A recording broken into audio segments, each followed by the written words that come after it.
Hello everyone, आज हमारी differences between series का सेकंड लेक्चर है और आज का जो टॉपिक है that is export of goods versus export of services. इनका डिफरेंस वो जो है वो हम आपके साथ एनालाइज करने वाले हैं। Transaction export of service GST में कब बोला जाता है? सेक्शन 26 ऑफ आईजीएसटी एक्ट में डिफाइन किया गया है। And transaction export of goods कब बन जाता है उसको सेक्शन 25 ऑफ आईजीएसटी एक्ट में डिफाइन किया गया। ध्यान दीजिएगा, दोनों डेफिनेशन आईजीएसटी एक्ट में है। So far as export of service is concern, export of service को उन्होंने डिफाइन किया। उन्होंने कहा एक्सपोर्ट ऑफ सर्विस, अगर एक सर्विस सप्लाई की जाती है तो वो एक्सपोर्ट ऑफ सर्विस क्वालिफाई करेगी अगर वो 5 शर्तों को जो होगा वो पूरा करेगी। पहली शर्त उसमें ये होती है कि आपका इंडियन सप्लायर है। सेकंड शर्त, आपका रेसिपिएंट फॉरेन का है। थर्ड शर्त, इंडियन सप्लायर फॉरेन रेसिपिएंट को फॉरेन में सर्विस की जो है वो सप्लाई कर रहा है। तो पहली शर्त, सप्लायर इंडिया का है, रेसिपिएंट उसका फॉरेन का है। सेकंड शर्त, थर्ड, सर्विस की सप्लाई उस फॉरेन रेसिपिएंट को फॉरेन में की गई है, प्लेस ऑफ सप्लाई जो है वो फॉरेन में निकल के आ रहा है। ये 3 शर्तें सबसे पहले जो है वो फुलफिल होनी चाहिए। फिर इसके बाद चौथी और सबसे अहम शर्त वो ये रहती है कि जिस सर्विस की सप्लाई की गई है वो सिर्फ सप्लाई कर देने से एक्सपोर्ट नहीं बन जाएगी, उस सर्विस की पेमेंट एक्चुअल में रिसीव हो चुकी हो by the Indian supplier. Fourth point, the payment for such service has been received. तो payment realisation is mandatory. Just because एक इंडियन सप्लायर ने फॉरेन रेसिपिएंट को फॉरेन में सर्विस सप्लाई कर दी, ट्रांजैक्शन अभी एक्सपोर्ट नहीं बन जाएगा। ट्रांजैक्शन एक्सपोर्ट तब मटेरियलाइज होगा जब उसकी पेमेंट सप्लायर ने जो है वो रियलाइज कर ली है। पेमेंट का रियलाइजेशन जनरली जो है वो कन्वर्टिबल फॉरेन एक्सचेंज में होगा, बट हां अगर आरबीआई ने परमिट कर रखा है तो फिर इंडियन रुपीस में भी आप रियलाइजेशन कर सकते हैं, तो भी ट्रांजैक्शन एक्सपोर्ट के लिए क्वालिफाई जो है वो हो जाएगा। ये प्लीज आप ध्यान में रखिएगा। एंड पेमेंट रियलाइजेशन का एक्सपेक्ट एक्सपोर्ट ऑफ सर्विस के लिए बहुत जरूरी है, तो इसको देखते हुए प्लीज ध्यान में रखिएगा, कोई भी सप्लायर अगर एक्सपोर्ट ऑफ सर्विस पर एसोसिएटेड जो बेनिफिट्स उसको मिलते हैं, बेनिफिट्स क्या होते हैं? सेक्शन 16 ऑफ आईजीएसटी एक्ट में ट्रांजैक्शन को 0 रेट किया जाता है और वो व्यक्ति अगर सेक्शन 16 में 0 रेटिंग के बेनिफिट जो है वो गवर्नमेंट से क्लेम करता है की गई सर्विस के रिस्पेक्ट में, ये कहते हुए कि उसने एक्सपोर्ट ऑफ सर्विस करी है, तो प्लीज ध्यान में रखिएगा उसने सर्विस की सप्लाई करी, उसके एविडेंस वो देगा अपने इनवॉइसेस, एंड उसको पेमेंट रियलाइज हो गया उसके एविडेंस वो देगा बैंक रियलाइजेशन सर्टिफिकेट या फिर foreign inward remittance certificate. I would like to repeat, export of service कब बनेगा? जब आपने बाहर के आदमी को बाहर सर्विस की सप्लाई करी एंड पेमेंट रियलाइज हो गई। अब आपने सर्विस सप्लाई करी, उसके लिए अपने इनवॉइसेस की डिटेल आप देंगे as a proof, and second payment realize हो गई, उसके लिए आप अपने बैंक रियलाइजेशन सर्टिफिकेट या फिर फॉरेन इनवार्ड रेमिटेंस सर्टिफिकेट जो होंगे वो साथ में देंगे एज अ प्रूफ कि हाँ जी ट्रांजैक्शन कंप्लीटली जो है वो एक्सपोर्ट मटेरियलाइज हो गया।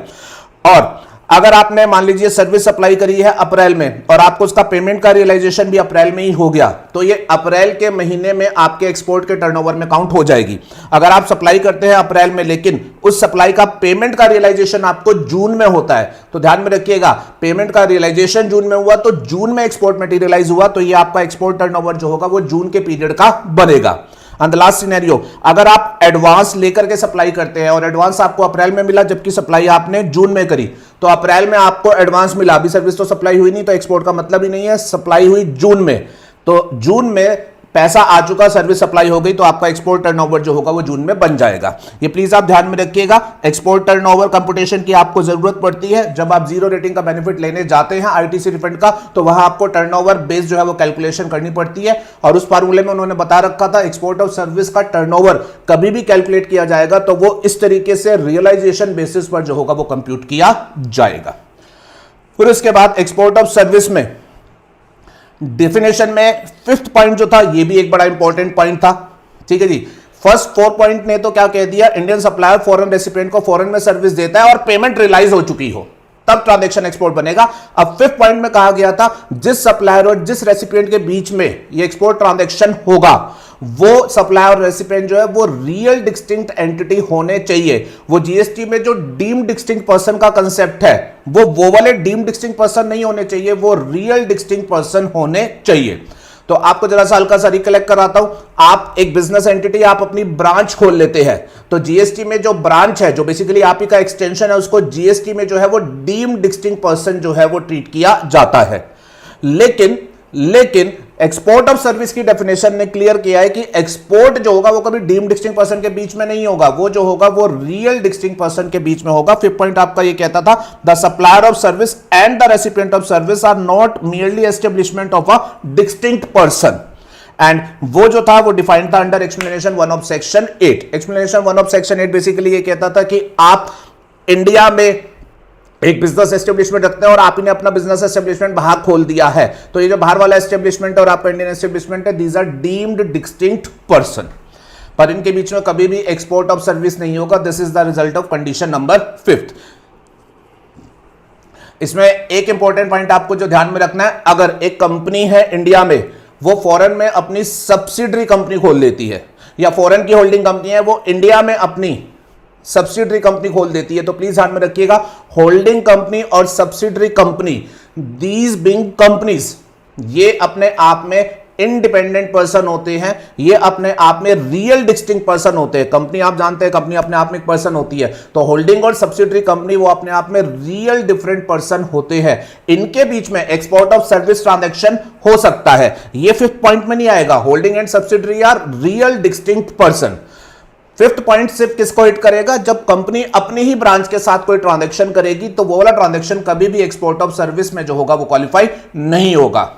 अच्छा, अगली बात इसमें क्या ध्यान में रखेंगे, होल्डिंग सब्सिडरी के बीच में तो आपका एक्सपोर्ट ऑफ सर्विस हो सकता है, कंपनी और उसकी ब्रांच के बीच में एक्सपोर्ट ऑफ सर्विस नहीं होगा। उनके बीच में जो भी ट्रांजैक्शन होगा वो एक्सपोर्ट ऑफ सर्विस नहीं होगा, उस पर आईजीएसटी की लेवी आएगी, पर उसको उन्होंने सेपरेटली जो है वो एग्जेम्प्ट रखा हुआ है through entry number 10F of this notification number 9/2017।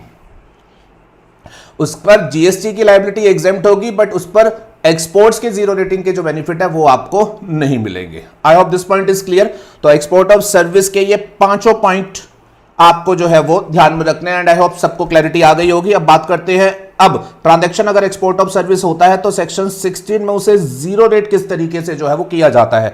तो सेक्शन 16 जो था वो जीरो रेट करने के 2 तरीके देता था।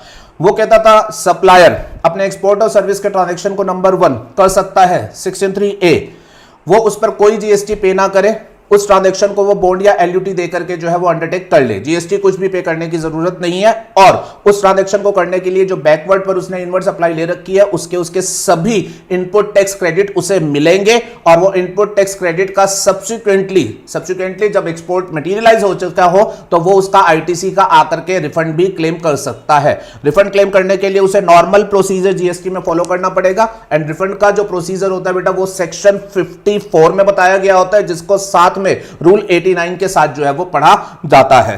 तो अगर कोई भी 16(3)(a) वाले रास्ते को चूज करेगा, बॉन्ड या एलयूटी देकर के विदाउट आईजीएसटी पे करते हुए एक्सपोर्ट करेगा, तो फिर वो बाद में अपने आईटीसी रिफंड के लिए रिफंड एप्लीकेशन जिसका फॉर्म होता है RFD 01 वो सबमिट करेगा as per section 54 plus rule 89, और अपना रिफंड जो है वो क्लेम कर सकता है।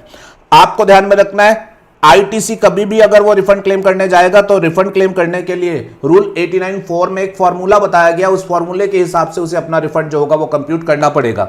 अब ये फॉर्मूला हमारा क्या कहता है, वो ये कहते हैं जी आप एक सप्लायर है, नॉर्मल केसेस में अगर आप एक सप्लायर है तो ऐसा नहीं होता होगा कि आपका सारा काम एक्सपोर्ट होता होगा, कुछ एक्सपोर्ट होता होगा, कुछ इंडिया में होता होगा। जीरो रेट सिर्फ क्या होगा, एक्सपोर्ट, बट आपके टर्नओवर में क्योंकि दोनों काम है तो आपका जो आईटीसी है वो दोनों से रिलेटेड है, तो आपको सारे आईटीसी रिफंड लेने का राइट नहीं है, आपको रिफंड लेने का राइट सिर्फ उस आईटीसी का है जो कि आपके एक्सपोर्ट से रिलेट करता है, जो आपने अंडर बॉन्ड किया है। तो अकॉर्डिंगली आपको फार्मूला बेस्ड अपना आईटीसी अपॉर्शन करना पड़ेगा। आप जिस भी रेलेवेंट पीरियड के लिए अपनी रिफंड एप्लीकेशन लगाएंगे, उस रेलेवेंट पीरियड में आपने आईटीसी कितना अवेल किया था, उस आईटीसी के आपको 2 टुकड़े करने पड़ेंगे, एक जो आपके एक्सपोर्ट अंडर बॉन्ड से रिलेटेड था, दूसरा अदर। टर्नओवर बेस्ड आप करेंगे ये, और टर्नओवर बेस्ड आपका एक्सपोर्ट अंडर बॉन्ड के टर्नओवर से रिलेटेड जो टुकड़ा बनेगा उसका रिफंड जो होगा वो आप अप्लाई करेंगे। एंड ये जो भी आईटीसी आप निकालेंगे, ये रूल 89(4) के फार्मूले के हिसाब से आप निकालेंगे, लेट्स सपोज ये बन जाता है ₹X। अब ₹X के रिफंड को अप्लाई करते टाइम ये भी चेक कर लेना कि आपके ई क्रेडिट लेजर में ₹X पड़े भी हैं या फिर नहीं। क्यों? क्योंकि हो सकता है वो जो आईटीसी था वो आप यूज कर चुके हो, अगर आप यूज कर चुके हो तो फिर आप रिफंड क्लेम नहीं करेंगे, और अगर ये कम पड़ा होगा तो फिर जितना कम पड़ा हुआ है आप उतने का ही रिफंड जो होगा वो क्लेम कर पाएंगे। So I hope this expect is also clear. ITC refund claim करने कभी भी जाओगे तो 89.4 के फॉर्मूले को ध्यान में रखना, और सिर्फ फॉर्मूले को ध्यान में नहीं रखना, फॉर्मूले के हिसाब से जो बनेगा that is the maximum. Check कर लेना एप्लीकेशन सबमिट करते टाइम क्या उतना अमाउंट आपके ई क्रेडिट लेजर में एक्चुअल में है। अगर उतना है तो ठीक है, आप क्लेम कर लो क्योंकि ई क्रेडिट लेजर से उतना डेबिट हो जाएगा, और अगर उतना नहीं है, कम है, तो फिर जो कम अमाउंट होगा वही डेबिट हो पाएगा, तो उतने का ही रिफंड क्लेम आपका एंटरटेन होगा। चलिए, जीरो रेटिंग का जो दूसरा रास्ता होता है दैट इज 16(3)(b। 16(3)(b में वो क्या कहते हैं जी, देखो आप अपने एक्सपोर्ट के ट्रांजैक्शन पर नॉर्मल आईजीएसटी जो है वो पे कर दो, नॉर्मल आईजीएसटी जो है वो पे कर दो। इस आईजीएसटी को पे करने के लिए आप अपना ई कैश लेजर या फिर ई क्रेडिट लेजर में जो भी आईटीसी पड़ा हुआ है वो नॉर्मल तरीके से यूज कर लो, एक बार के लिए पूरा पे कर दो। बाद में जो होगा, जब एक्सपोर्ट मटेरियलाइज हो जाएगा तो आप हमसे आकर के इस आईजीएसटी पेड का जो है वो रिफंड ले लेना, और रिफंड लेने के लिए आपको डेफिनेटली वही सेक्शन 54 प्लस रूल 89 का जो होगा वो प्रोसीजर फॉलो करना पड़ेगा, जिसमें आप जीएसटी RFD 101 एप्लीकेशन जो होगा वो सबमिट करेंगे। तो ये हमारे पास दूसरा तरीका है। पहला तरीका आईजीएसटी पे मत करो, रिलेटेड आईटीसी का रिफंड ले लो। दूसरा तरीका आईजीएसटी प्रॉपर पे करो, जैसे मर्जी पे करो, आपकी इच्छा। फिर उसके बाद जो भी आईजीएसटी पे किया, जैसे भी पे किया हमें मतलब नहीं है, उस आईजीएसटी पेड का जो है वो हमसे आप रिफंड ले लो। तो बेटा ये हमारे पास दो तरीके होते हैं। अब क्वेश्चन एक अक्सर ये आएगा कि इन दोनों तरीकों में से बेटर ऑप्शन क्या है, बॉन्ड वाला तरीका बढ़िया या फिर आईजीएसटी पेमेंट वाला तरीका बढ़िया। आप अपने एक्सपोर्टर ऑफ सर्विस को क्या सजेस्ट करेंगे कि इसमें से कौन से तरीके पर जाए। तो देखिएगा, रफली अगर बात करेंगे तो रफली सबके मुंह से ये निकलेगा जी सबसे बढ़िया तरीका तो बॉन्ड वाला है, क्योंकि इसमें पे नहीं करना पड़ता। बट बेटा अगर आप थोड़ा सा डीप एनालिसिस करेंगे तो आप इस कंक्लूजन पर पहुंचेंगे कि भले ही अंडर बॉन्ड वाले रास्ते में आपको पे नहीं करना पड़ता, पर बाद में जब आप आईटीसी का रिफंड लेने जाते हो ना, तो उस रिफंड में वो जो फॉर्मूला है, उसकी एप्लीकेशन है, उसकी कंप्यूटेशन है, वो एक थोड़ा सा टिपिकल और टीडियस प्रोसेस है, टाइम कंज्यूमिंग प्रोसेस है। इसके कंपैरिजन में अगर आप आईजीएसटी पे करके उसका रिफंड लेते हो तो ये वाला रास्ता सिंप्लीफाइड रास्ता है। क्यों? क्योंकि इसमें आपको कुछ नहीं करना, आईजीएसटी पे कर दिया, फिर बाद में एज इट इज उसका जो है वो रिफंड मांग लिया। तो इसमें सिंप्लीफिकेशन है, इसमें कहीं भी कोई टेक्निकलिटी, किसी तरीके का टीडीएस या फिर कंप्यूटेशन इन्वॉल्व नहीं है। इसके अलावा इस एक रास्ते का बेनिफिट दूसरा क्या है बेटा, अगर आप पहले रास्ते में आईटीसी का रिफंड लेने जाते हो तो रिफंड आपको मिलेगा फार्मूला बेस्ड, और आप सब लोगों को पता होगा 89.4 का जो फार्मूला है वो फार्मूला आपको जब आईटीसी का रिफंड देता है तो सिर्फ आपको इनपुट एंड इनपुट सर्विस के रिफंड देता है। आपने एक्सपोर्ट करने के लिए जो इनपुट और इनपुट सर्विस यूज किया है ये सिर्फ उनका रिफंड देता है, ये कैपिटल गुड्स के रिफंड की बात नहीं करता, वो आपका एज इट इज रह जाता है। ऑन द अदर एंड अगर आप आईजीएसटी पेमेंट वाले रास्ते पर जाते हैं तो इसमें आप अपना आईजीएसटी पे करते हैं, और पे करते टाइम आप अपने इनपुट सर्विस, कैपिटल गुड्स सभी तरीके के क्रेडिट को यूज कर सकते हैं, और बाद में आपने जो भी आईजीएसटी पे किया वो सारा का सारा आपको कैश में कन्वर्ट होकर के मिल जाता है। तो कहने का मतलब यहां आपका कैपिटल गुड्स का आईटीसी एज इट इज नहीं पड़ा रहता, वो यूज हो जाता है और बाद में इन कैश भी हो जाता है। तो रियलिटी में अगर बात करेंगे तो 16(3)(b आईजीएसटी पे करके जो चलने वाला रास्ता है, ये जो है वो बेटर चॉइस है for the exporter of service. I hope the point is clear. तो एक्सपोर्ट ऑफ सर्विस का मीनिंग आपके माइंड में क्लियर होना चाहिए, एंड एसोसिएटेड बेनिफिट जो है उसकी क्लैरिटी होनी चाहिए। अब इनके कंपैरिजन में हम बात करते हैं बेटा एक्सपोर्ट ऑफ गुड्स की। एक्सपोर्ट ऑफ गुड्स को उन्होंने बिल्कुल अलग तरीके से डिफाइन किया है। एक्सपोर्ट ऑफ सर्विस में तो बड़ी बड़ी बातें लिखी थी, एक्सपोर्ट ऑफ सर्विस होगा जब 5 बातें पूरी होगी, बट एक्सपोर्ट ऑफ गुड्स में ऐसा नहीं है। एक्सपोर्ट ऑफ गुड्स सेक्शन 2(5) में डिफाइंड है, एंड बहुत ही सिंपल तरीके से डिफाइंड है। ये सिंपली कहते हैं जी गुड्स जो है अगर वो इंडिया से बाहर किसी दूसरे प्लेस पर ले जाए जा रहे हैं तो that simply is export of goods. Definition पढ़ रहा हूं, export of goods means taking out of India to a place outside India. Very simple definition, कुछ नहीं, कोई शर्त नहीं, सिंपली अगर यहां का सप्लायर जो है वो अपने गुड्स को इंडिया से बाहर ले जा रहा है तो that is export of goods. और जैसे ये एक्सपोर्ट ऑफ गुड्स होगा तो फिर इसके ऊपर सेक्शन 16 में जीरो रेटिंग के बेनिफिट जो होंगे इस पर्सन को मिल जाएंगे। इस डेफिनेशन में प्लीज आपको जो जो इंपॉर्टेंट बातें ध्यान में रखनी है, नंबर 1 पहली बात आपको ये ध्यान में रखनी है, अगर एक्सपोर्ट ऑफ गुड्स को चेक करना है तो सिंपली ये देखना है क्या गुड्स इंडिया के बाहर जा रहे हैं, और यहां पर अगर आप अपनी ही ब्रांच को भी बाहर भेजेंगे डीम्ड डिस्टिंक्ट पर्सन को, तो भी ट्रांजैक्शन जो होगा वो एक्सपोर्ट ऑफ गुड्स के लिए क्वालिफाई कर जाएगा। एक्सपोर्ट ऑफ सर्विस में तो वो मना था, बट एक्सपोर्ट ऑफ गुड्स में ये मना नहीं है। तो पहला डिफरेंस, बड़ा हाईलाइटेड डिफरेंस आता है कि अगर कोई इंडियन कंपनी अपनी फॉरेन ब्रांच को गुड्स भेजेगी तो वो ट्रांजैक्शन जो होगा वो एक्सपोर्ट ऑफ गुड्स में क्वालिफाई कर जाएगा। सर्विस नहीं हो सकती, बट एक्सपोर्ट ऑफ गुड्स में वो क्वालिफाई कर जाएगा, और उस ट्रांजैक्शन पर भी जीरो रेटिंग के बेनिफिट लिए जा सकते हैं। सेकेंड इंपॉर्टेंट पॉइंट आपको ध्यान में रखना है, आपने आज अगर गुड्स इंडिया से बाहर भेजे, हो सकता है उसकी पेमेंट बाद में आएगी, 2 महीने बाद आएगी, क्या ट्रांजैक्शन जो होगा वो पेमेंट के आने तक एक्सपोर्ट नहीं बनेगा या वो गुड्स के बाहर जाने पर ही एक्सपोर्ट बन जाएगा? तो प्लीज ध्यान में रखिएगा, गुड्स जैसे ही इंडिया से बाहर चले जाएंगे, गुड्स जैसे ही इंडिया से बाहर चले जाएंगे, ट्रांजैक्शन जो होगा वो एक्सपोर्ट ऑफ गुड्स मटेरियलाइज हो जाएगा और आप रिलेटेड बेनिफिट्स के एंटाइटलमेंट जो है वो आ जाएंगे। हां, एक बात लेकिन ध्यान में रखनी है, आज आपने गुड्स बाहर भेजे, पैसा 2-3 महीने बाद आना है।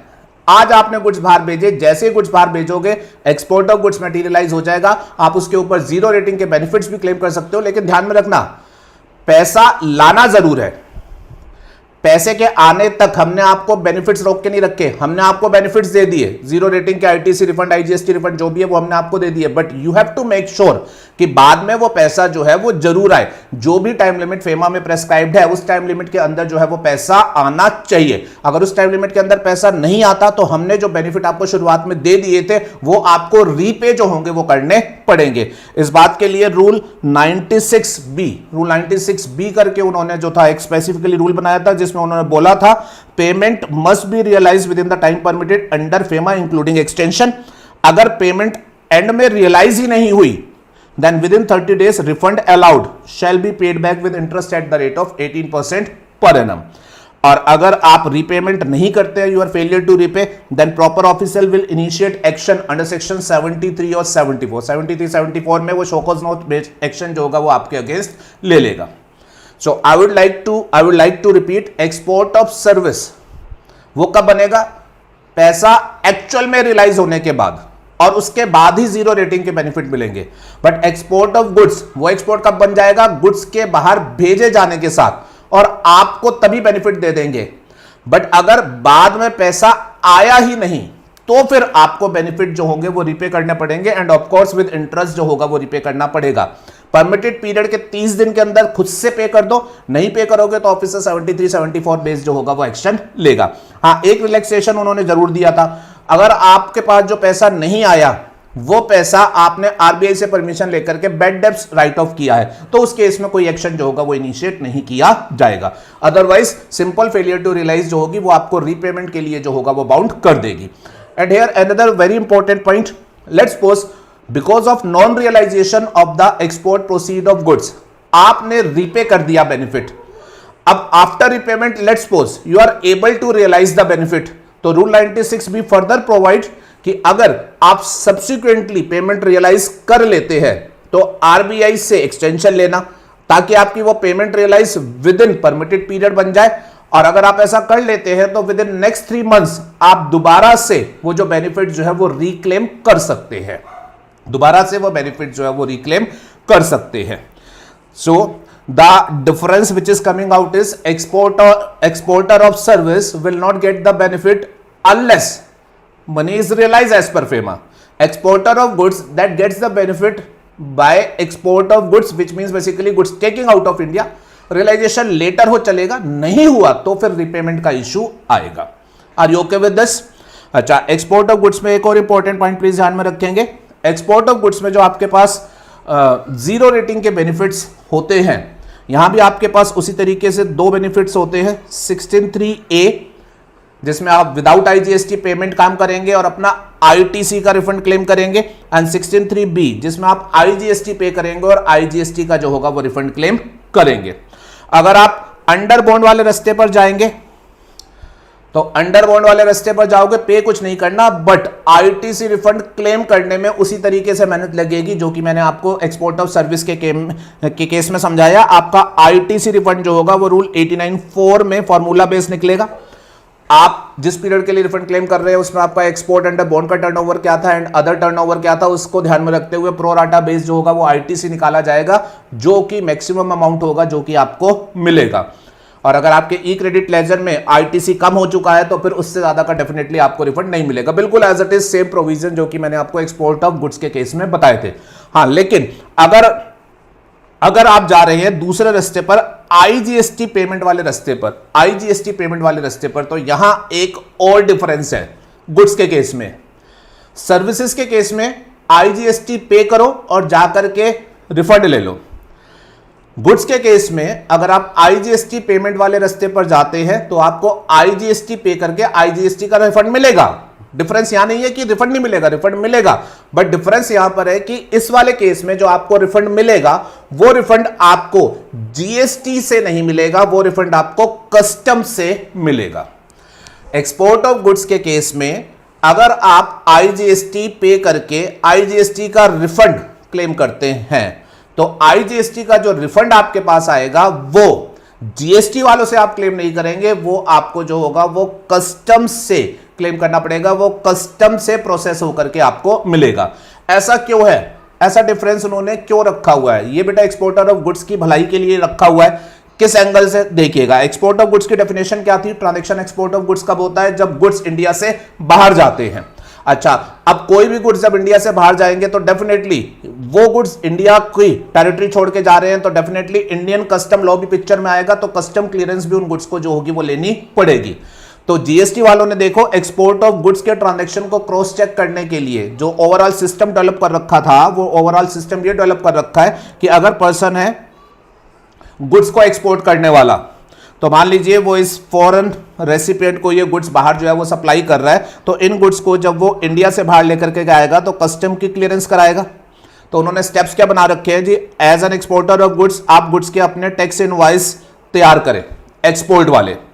फिर उसके बाद इन गुड्स की कस्टम क्लियरेंस लेने के लिए आपको शिपिंग बिल और बिल ऑफ एक्सपोर्ट फाइल करना पड़ेगा।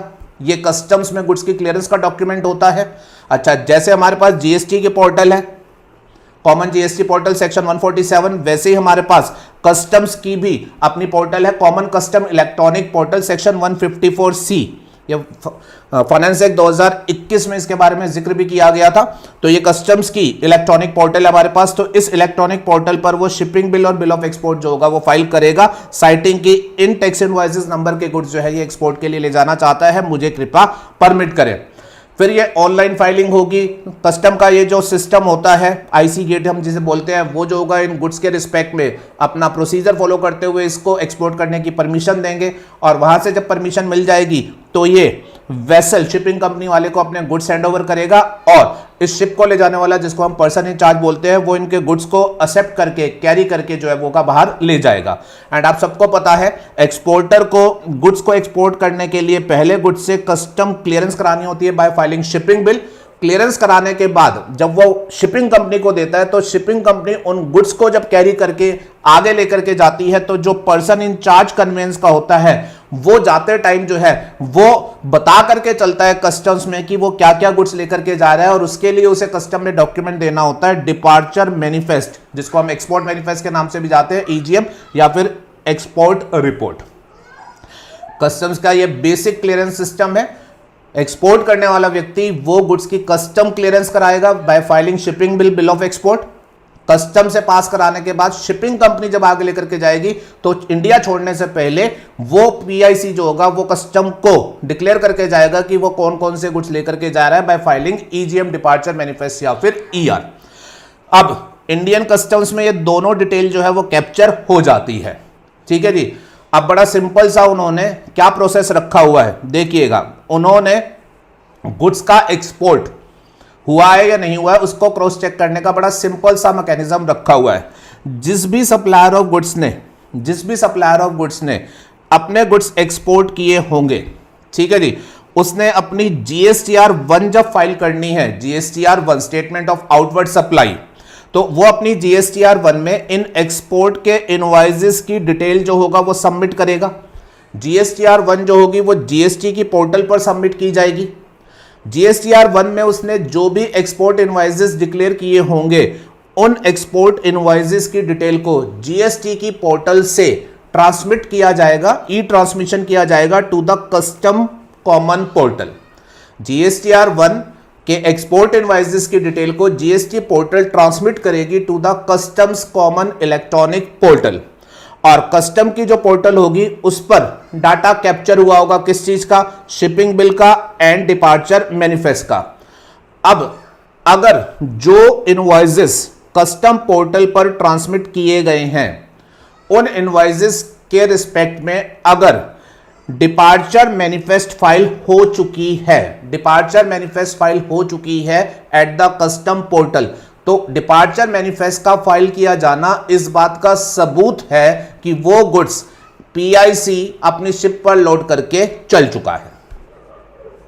आई would like to repeat, GSTR 1 के एक्सपोर्ट इनवॉइसेस कस्टम्स की पोर्टल पर ट्रांसमिट किए गए। अब कस्टम की पोर्टल पर अगर उन इनवॉइसेस को कवर करता हुआ डिपार्चर मैनिफेस्ट पीआईसी के द्वारा फाइल किया जा चुका है, तो इसका एक क्लियर मैसेज है कि हां, ये जो गुड्स थे इन एक्सपोर्ट इनवॉइसेस वाले, वो एक्चुअल में वेसल में लोड होकर के इंडिया छोड़ गए हैं, मतलब गुड्स की मूवमेंट आउटसाइड इंडिया हो गई है, एक्सपोर्ट मटेरियलाइज हो गया है।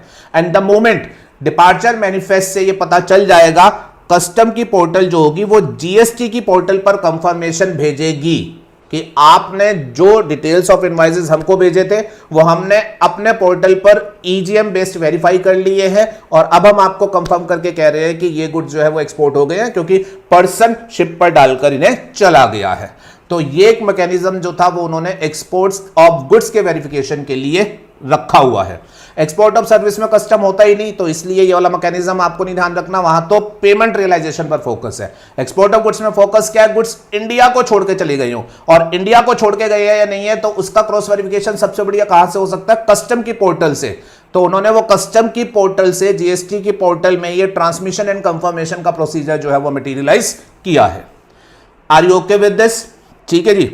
अब जीएसटीआर 1 से डिटेल गई जीएसटी पोर्टल से कस्टम की पोर्टल पर, एंड कस्टम पोर्टल ने जीएसटी पोर्टल को कंफर्मेशन दी जब भी ईजीएम फाइल हुआ कि हाँ ये गुड्स एक्सपोर्ट हो गए हैं। फिर उसके बाद ये जो सप्लायर होगा इसने अल्टीमेटली बेटा अपनी जीएसटीआर 3B भी फाइल करी होगी रिटर्न। अगर इसने एक्सपोर्ट अंडर बॉन्ड किया होगा तो वो जो गुड्स इस रिटर्न में कवर होंगे उस पर आईजीएसटी पे नहीं किया होगा, उस केस में तो वो आईटीसी का रिफंड मांगेगा। ऑन दी अदर एंड अगर उसने गुड्स का एक्सपोर्ट आईजीएसटी पे करके किया होगा तो इन एक्सपोर्ट पर उसने आईजीएसटी पे किया होगा, जिसकी डिटेल इस रिटर्न में होगी, जिसको वो आगे चल के जो होगा वो रिफंड मांग लेगा। आई hope this point is clear. ये जो इंटरलिंकिंग मैकेनिज्म है एक्सपोर्ट ऑफ गुड्स का वेरीफाई करने का, इस मैकेनिज्म को मैंने इसलिए बताया कि आप अब इस पॉइंट को ध्यान में रखिएगा, अगर कोई भी व्यक्ति एक्सपोर्ट ऑफ गुड्स को लेकर के बेनिफिट क्लेम करने आएगा तो गवर्नमेंट उसे बोलेगी आपने एक्सपोर्ट ऑफ गुड्स किया है, मुझे उसके एविडेंस दो। तो उस आदमी को एविडेंस में क्या देना होगा, नंबर 1 उसने एक्सपोर्ट ऑफ गुड्स के जो इनवॉइसेस रेज किए उसकी डिटेल, एंड नंबर 2 उन गुड्स को कवर करते हुए उसने शिपिंग बिल फाइल किए होंगे उनकी डिटेल, और वो शिपिंग बिल कोरस्पॉन्डिंगली ईजीएम में मटेरियलाइज हो जाएंगे उसकी detail.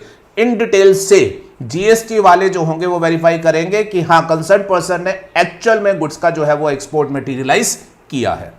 I hope this point is clear.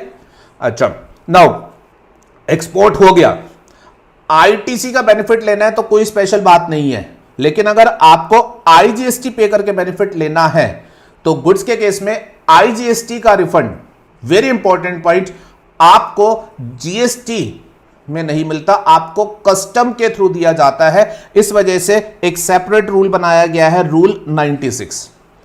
बाकी सारे रिफंड जीएसटी में कोई भी रिफंड बनता होगा वो जीएसटी का ऑफिसर देगा, रूल 89 के प्रोसेस में आएंगे, लेकिन यहां पर आपको रिफंड जो होगा वो कस्टम के थ्रू आता है, इसलिए उन्होंने वो सेपरेट रूल बना रखा है, रूल 96। और इसमें आपको एक लास्ट बात ये ध्यान में रखनी है कि रूल 96 ने ये खास बात बोल रखी है कि गुड्स का एक्सपोर्ट अगर आईजीएसटी पे करके किया गया है और उसका रिफंड लेने के लिए कोई व्यक्ति कस्टम के पास आएगा तो उसे रिफंड एप्लीकेशन फाइल करने की जरूरत नहीं है। उसने उन गुड्स का जो भी शिपिंग बिल या बिल ऑफ एक्सपोर्ट फाइल किया था उसी को डीम्ड रिफंड एप्लीकेशन मान लिया जाएगा।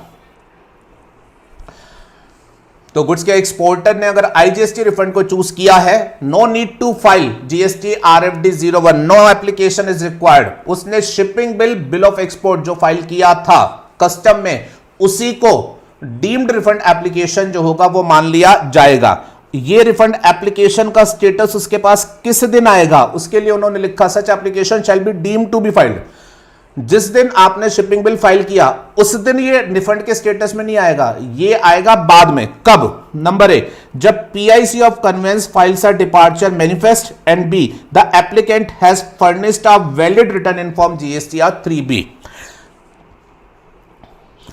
जो शिपिंग बिल फाइल हुआ, लेट्स सपोज मैं आपको कहता हूं shipping bill exporter of goods ने 10 मार्च को फाइल किया, तो 10 मार्च को ये रिफंड एप्लीकेशन नहीं बनेगा, 10 मार्च को उसने शिपिंग बिल फाइल किया। ये रिफंड एप्लीकेशन कब बनेगा? जब इस शिपिंग बिल वाले गुड्स पीआईसी ऑफ कन्वेंस को दे दिए गए और पीआईसी ऑफ कन्वेंस ने उसका ईजीएम फाइल कर दिया, मतलब उसने ये कह दिया मैं इंडिया से जा रहा हूं।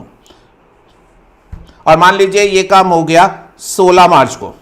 फिर उसके बाद क्योंकि आप आईजीएसटी का रिफंड मांग रहे हो, तो आईजीएसटी का रिफंड तभी मिलेगा जब आपने आईजीएसटी पे कर दिया हो। आईजीएसटी पे कर दिया हो मतलब आपने अपनी रिटर्न फाइल कर दी हो। तो दूसरी कंडीशन क्या कह रही थी? साथ में ये भी चेक करना है कि उस पर्सन ने क्या उन इनवॉइसेस वाली अपनी रिटर्न जो है वो फाइल कर दी है। और मैं ये कहूं कि अगर उसने ये रिटर्न अपनी 20 अप्रैल को फाइल करी है तो अल्टीमेटली ये डीम्ड रिफंड एप्लीकेशन के स्टेटस में आएगा 20 अप्रैल को।